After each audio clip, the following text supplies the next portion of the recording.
money is not real.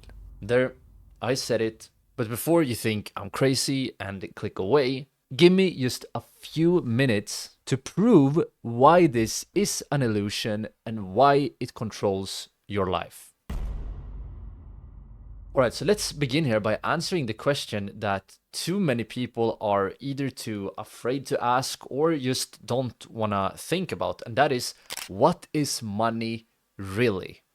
And when we look deeply into what money is, we will realize that money is not real itself.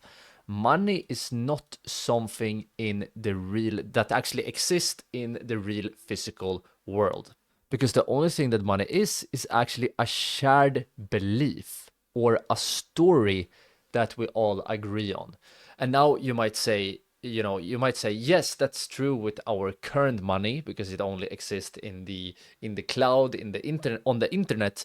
But what about things like, gold? That is definitely a thing that exists in the real world. Gold is just not a story.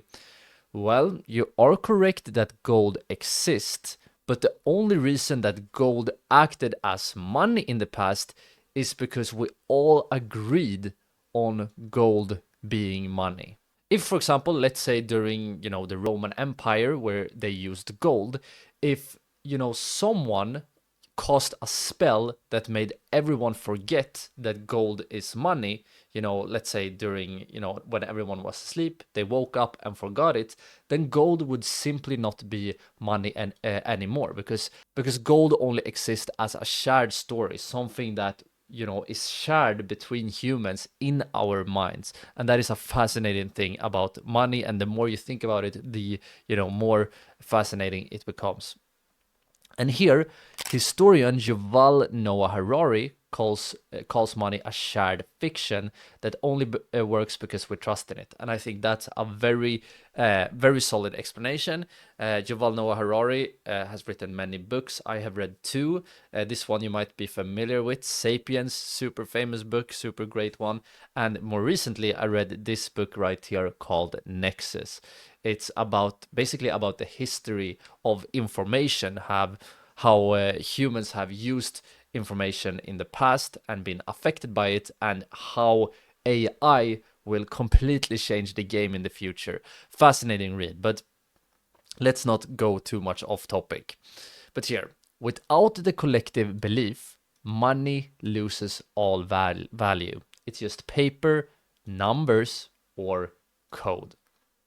But alright, so now let's switch the attention and take a look at the three core functions of money. What do we need in order for something to be good money? Well, the first thing we need is that it needs to be a medium of exchange. So this is something used to buy and sell without bartering. Bartering is basically when you trade one item for another, and this is super ineffective because if we want to trade, you have to want exactly what I got, and I have to want exactly what you got in order for us to trade. And that is super, super unlikely. And that is where money comes in and what makes money so useful. Because money is something that, as I said, is a shared belief. We all believe that if we get money, we can use it to buy something else. And that is what makes it work. Another thing that money should have is that it should be a store of value. So it should be able to keep its value over time. And and the reason I wrote ideally here is because pretty much all types of money we have today, which is fiat currencies, like for example the US dollar, the euro, and so on, these currencies are losing value very fast. They lose value every single day, and they are not good stores of value.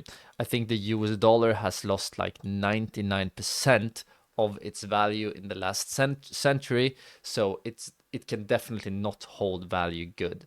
A much better store of value is gold, and a new type of money we will talk about soon is Bitcoin. And Bitcoin has not only stored value, it has been increasing in value a lot recently.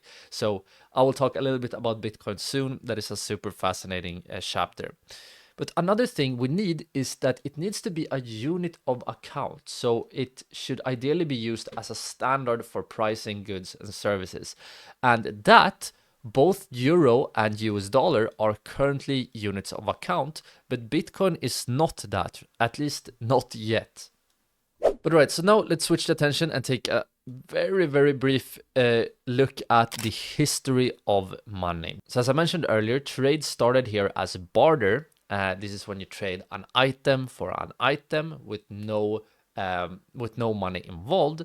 Then it evolved into what we call commodity money. So this is when we use things like gold or silver. We even used things like seashells or beads, even different kinds of stones. We have used many different types as money, but what holds money together is the shared story that we all agree on, that this is money. For example, in prisons, they sometimes use cigarettes as money, and so on and so on. So it can have a physical form, but what makes it money is not the physical form, if that makes sense. But then on more recent days, it has shifted to fiat money, and these are currencies like the US dollar, which have no backing, and the reason we use it is because we trust our government and we trust our central banks. But now let's take a look at how is money created today. This is a very important question to ask yourself. And here, most modern money is not printed, even though, money printing, that is a word I use a lot because it's a simple mental image. But most money is actually printed digitally. Pretty much all money is created digitally, and it's basically just printed by typing in a number on your computer, and just like that we have created new money. Known as fractional reserve banking, banks only keep a fraction of deposits and lend out the rest. And many banks doesn't even need, they have no limit on the amount of money they can lend out. And when they lend out, what many people think is that they lend out money that is already in the bank, but that's not really true, because banks, when they are lending, are often actually creating completely new money. That is another crazy thing that most people don't know. Here, another interesting fact, 97% of money today is digital, which are purely exist as numbers on screens and are not physical cash. And this number is only increasing. But right, so now let's dive a little bit deeper here into the illusion of fiat money. And what I mean by this? Well, first of all, as we have already mentioned, fiat money is just the belief in paper, and that we are trusting the banks, that they are not doing, not eroding our trust too much.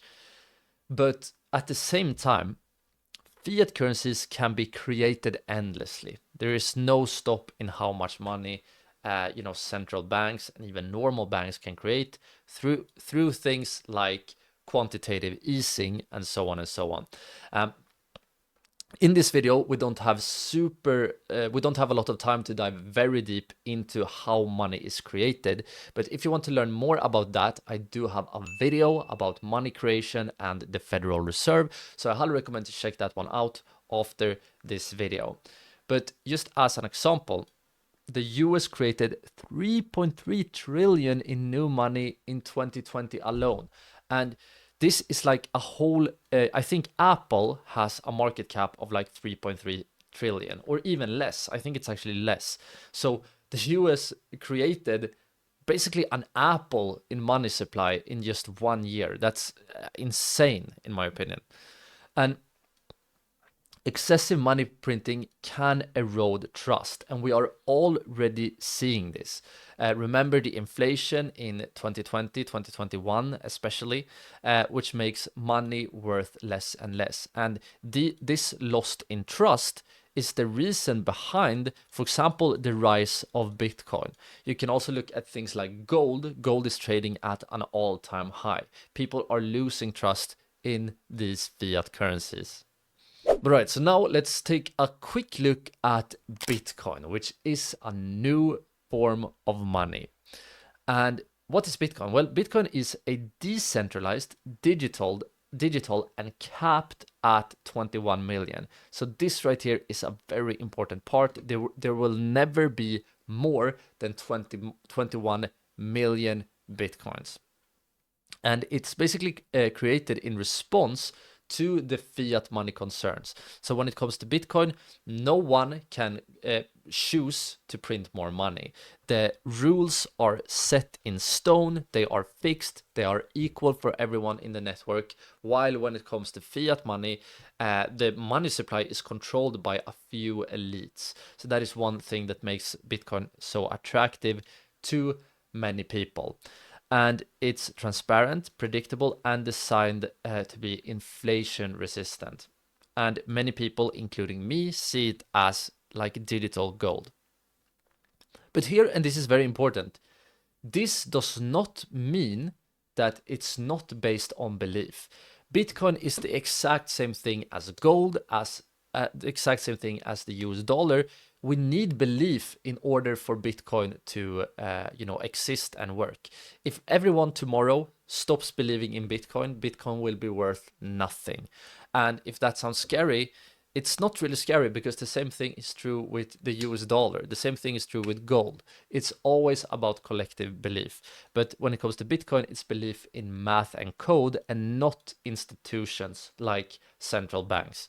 And by the way, guys, if you want to learn more about the Bitcoin, I do have a video where we dive deeper into what Bitcoin is and how it works. I highly recommend to check that one out. I will link it in the video card and the description. But now, why does this all matter? Well, money's value is social, not physical.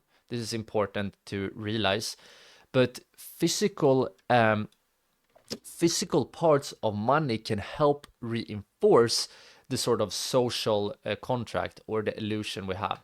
For example, there's a very good reason why gold won as money in the past, while pretty much always the best countries and the best societies ended up choosing gold, and that is because of the physical aspects of gold. But still, it's not money unless we collectively believe in it. As you can see right here, it's real because we act as if it's real. So from stone money on Yap Island to Bitcoin, trust is the only constant. This stone money was what I mentioned briefly in the video, a fascinating example. And here, when belief fades, so for example, during times of hyperinflation, for example, Germany after World War I in Weimar Republic, their currency completely went to zero because the country lost all their trust in their government. They printed endlessly amount of money, and the people stopped believing in the illusion, and it lost all value. The illusion broke down. So understanding that money is a shared illusion helps us question, protect, and maybe reinvent. Hint, Bitcoin, right, is the most serious example to reinvent money we have today. But yeah, guys, I hope this video was interesting. Here is a short summary of the course. And if you like this video and if you want to get access to this presentation and many other presentations, it would be super awesome if you want to consider becoming a YouTube channel member. As a channel member, you will get access to, as I said, presentations like this one. You will get exclusive videos. You will get some trading tools I have created, and an amazing community. We love learning, we love trading, investing. So if you want to support the channel and get more content, please consider becoming a channel member today. But alright, so now you know more about money and the illusion of money. So the next step, and what I really recommend learning about now, is money supply. What is money supply? How do we track it? And how can we use it to make money?